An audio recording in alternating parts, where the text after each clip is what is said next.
আমরা এবার ঢুকছি কৌশিক ব্যানার্জির যে বিসর্জন ছবি হয়েছিল, যে বিসর্জন ছবিতে কৌশিক ব্যানার্জির পরিচালিত জাতীয় পুরস্কার পেয়েছিল বাংলা ছবি বিসর্জন 2017 সালে।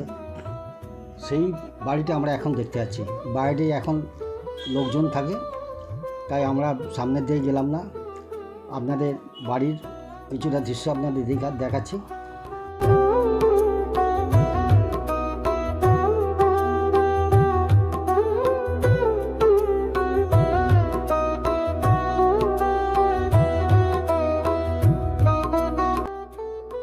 এই বিসর্জন ছবিটি তৈরি করে কৌশিক ব্যানার্জি জাতীয় পুরস্কার পেয়েছিলেন 2017 সালে।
আমরা এখন এসেছি টাকির কুলেশ্বরী কালীবাড়িতে, উত্তর 24 পরগনায়।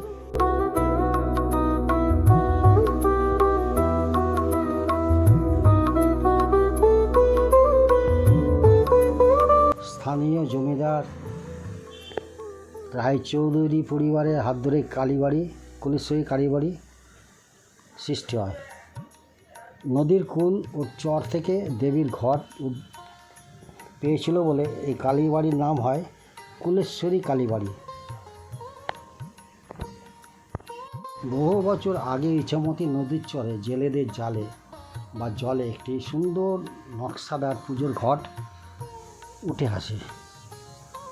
সেই ঘট পাওয়ার পর তাকে জমিদার পরিবারের কোনো এক সদস্য বা গিন্নি স্বপ্নাদেশ পান নদীর তীরে দেবীকে প্রতিষ্ঠা করার জন্য।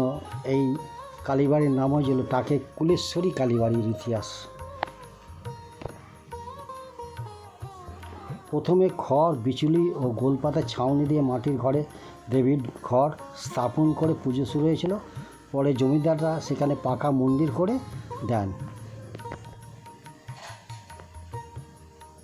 কার্তিক মাসে অমাবস্যা তিথিতে কালী পুজোয় এখানে ঘটা করে দেবীর বিশেষ পুজো হয়। কার্তিক মাস কালী পুজো ছাড়া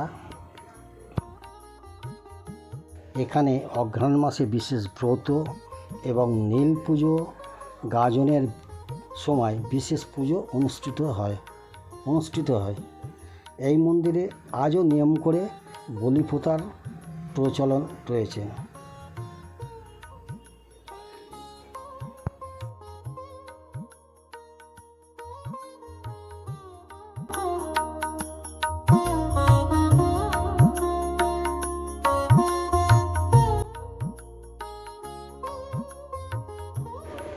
আপনাদের মায়ের অপূর্ব রূপ দর্শন করাচ্ছি। দেখুন কি অপূর্ব রূপ মায়ের, আপনারা দেখুন, আমিও দেখছি।